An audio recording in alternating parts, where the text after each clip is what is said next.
What's good? It's Wood. I gotta react to this one. I just saw that report that has been confirmed by Michael Benson, Boxing Scene, etc., that there is a Saudi Arabia card that's being explored. That's they've got a plan in place for December 23rd, a part of Riyadh season, and it's going to include Anthony Joshua versus Otto Wallin and Deontay Wilder versus Joseph Parker.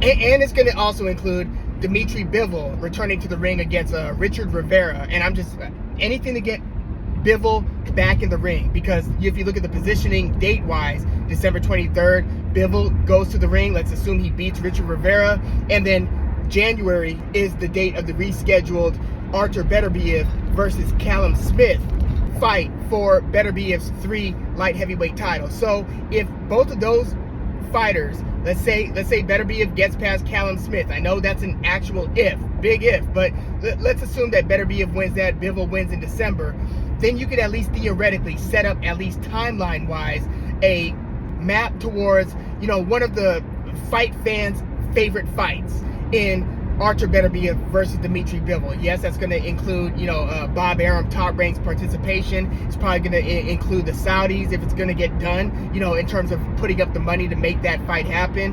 And it's going to include probably Eddie Hearn, Matchroom, and Dimitri Bivol's representation. We'll see. I mean, I'm just kind of speculating at this point, but at least I would be down to set up a crowd fund to subsidize the cost of making Beterbiev versus Dimitri Bivol. I would try to ask for buy-in from all boxing fans to be like, hey, are you down to pony up, you know, $15, $20 each? We'll look at the math and see how much that requires from all of the people who would try to contribute to crowdfund to make Beterbiev versus Bivol happen, just because it seems like the boxing economy at this point hasn't been there based on both of those fighters' asks and based on what the boxing promoters and the boxing business feels like it could potentially generate. It's just, it hasn't been there to this point. Otherwise, we would have gotten that fight, I'm sure, by now, even if they are with different promoters. But let's talk about the heavyweights right now. Let's not bury the lead. Anthony Joshua versus Otto Wallin and Deontay Wilder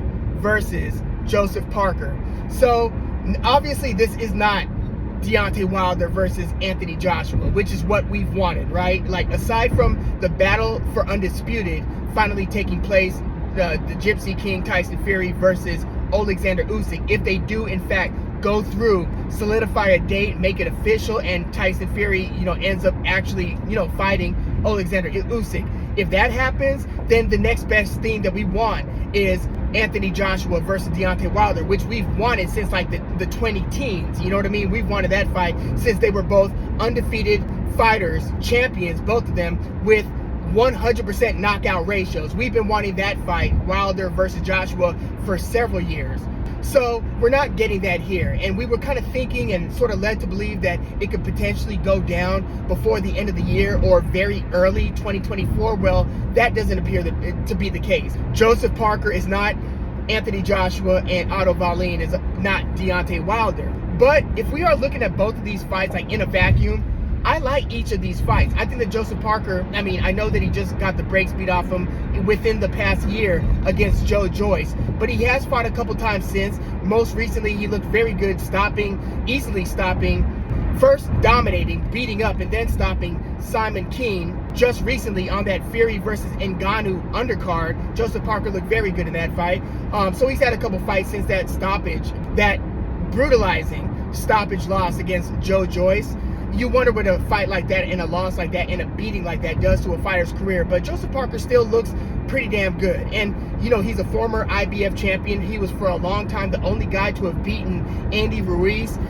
He fought that very good fight, you know, against Dillian White. That was a fight that, legacy-wise, you really want to win that one if you're Joseph Parker. That is a significant fight in Joseph Parker's career. He lost that one via decision. But he's got some good wins. He was the first person to take Anthony Joshua the distance, the 12-round distance, when Anthony Joshua was still just a knockout phenomenon, knocking all of his opponents out.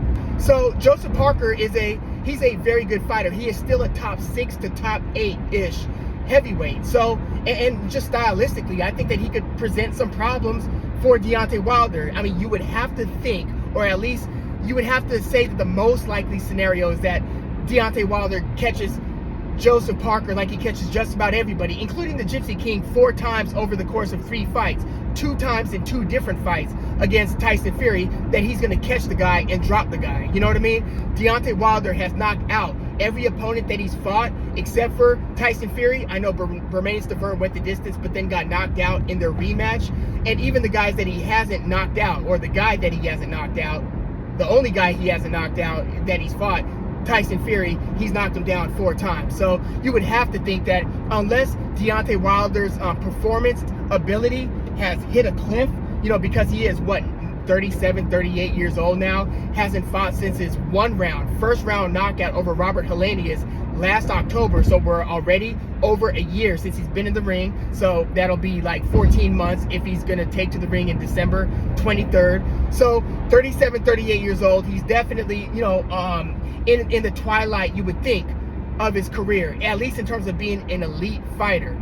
And Joseph Parker is significantly younger, but if you look at the, you know, just his fight-by-fight schedule, he's fought a lot of good fighters, and again, he's won most of his fights. But I mean, he had a lot of good fights when he was like in his early to mid-20s. So I think he's like in his early 30s still, but he's older, I would think, in ring years than he is in biological years. I would say that about Joseph Parker, just experience-wise. But with Deontay Wilder, we've been wanting what fight? If we weren't going to get Deontay Wilder versus Anthony Joshua, the fight that we actually wanted first, while Anthony Joshua was fighting, you know, Jermaine Franklin, and then Robert Helenius, who was first supposed to be that rematch against Dillian Whyte.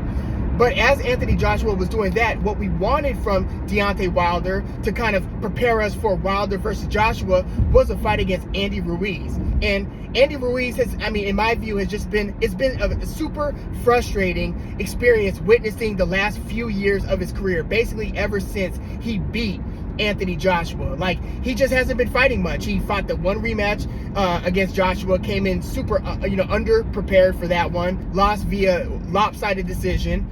And then he's fought Chris Arreola like over a year later, and then probably a year or more later, then fights, a good fight against a good opponent, Luis Ortiz, because that was another fight that I really wanted out of that era, that crop of heavyweights. I've been wanting Luis Ortiz versus Andy Ruiz. Yes, it would have been great to get it sooner when, Luis Ortiz was maybe in his late 30s or just turning the corner on his 40s, but we got that fight. So I want to credit Andy Ruiz with that. But by and large, it's been a disappointing ride for somebody who, when you see somebody and you see how well they can perform, you see the skill set that they bring to the table, you start envisioning how fights and matchups would go against different elite and near elite heavyweights in the division, right? And we just haven't gotten the lion's share of what we wanted to see from Andy Ruiz.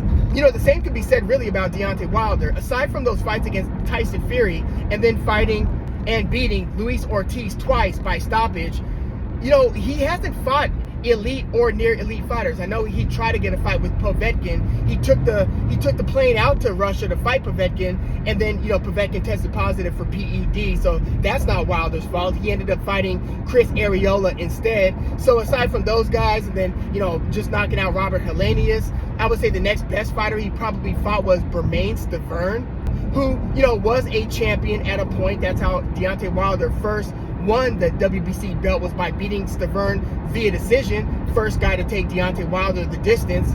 But when you look at that era of heavyweights, you look at, Dillian Whyte, Deontay Wilder didn't fight him. Anthony Joshua, that fight still hasn't happened. Alexander Usyk, I know he's newer relatively to the division, but that didn't happen. The Povetkin fight fell through.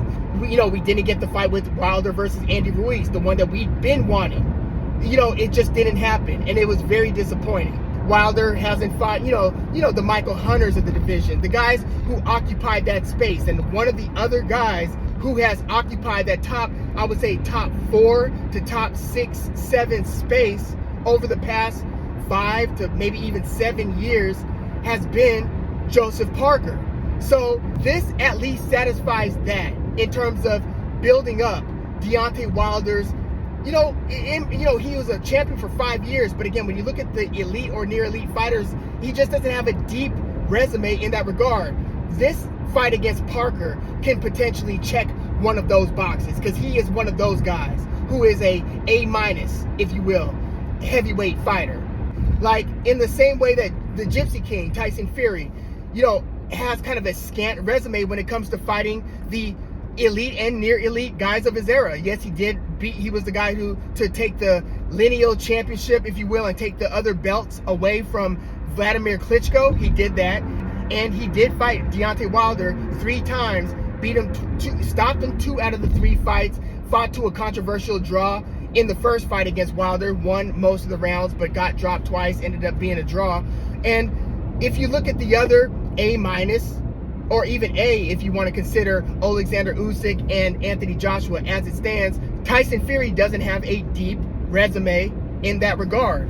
But the fight against Dillian Whyte checked one of those boxes. So yeah, I'm not mad at Deontay Wilder versus Joseph Parker. It would be even better if that fight and Anthony Joshua versus Otto Wallin is building up and trying to set the table, set the stage for Deontay Wilder versus Anthony Joshua. That would be almost best case scenario. But let's say one of these 2 guys loses that fight. Otto Wallin, by the way, is coming off of that fight that win against Murat Gassiev, which was actually, look, I don't bet often on boxing, but that was one of my best wins betting wise when I took Otto Wallin to upset Murat Gassiev, who had a few heavyweight fights, not just about all of them out, but he was fighting very lower tier heavyweight. So it's like, you're going to be fighting Otto Wallin, and I've at least seen him in the ring with the Gypsy King, and I've seen him beat Dominic Brazil, you know what I mean? So I saw that he was a substantial underdog, and I'm like, okay, yeah, I'll take Otto Wallin, and he ended up winning via decision against Murat Gassiev. But yeah, I mean, Anthony Joshua might have his hands full with Otto Wallin. We'll see. I would say Otto Wallin is around the same tier as Jermaine Franklin, maybe. You could argue that he's a higher tier because, I mean, we've seen Jermaine Franklin, fight very competitively with Dillian Whyte, and we saw him go the distance against Anthony Joshua. We've seen Otto Wallin fight competitively with Tyson Fury, and that is still his only loss. And, his next best opponents were probably Dominic Brazil and Murat Gassiev, right? At least as it stands right now. That's another guy who I've been wanting to see fight a lot of other elite or near elite heavyweights. But Anthony Joshua versus Otto Wallin, let's say either Anthony Joshua loses to Wallin or Deontay Wilder loses to Joseph Parker. You still have that Francis Ngannou ace card in your back pocket. I'm saying, if you are the funders, the Saudis, looking, kind of scoping the scene, seeing what would be next after this December 23rd fight card.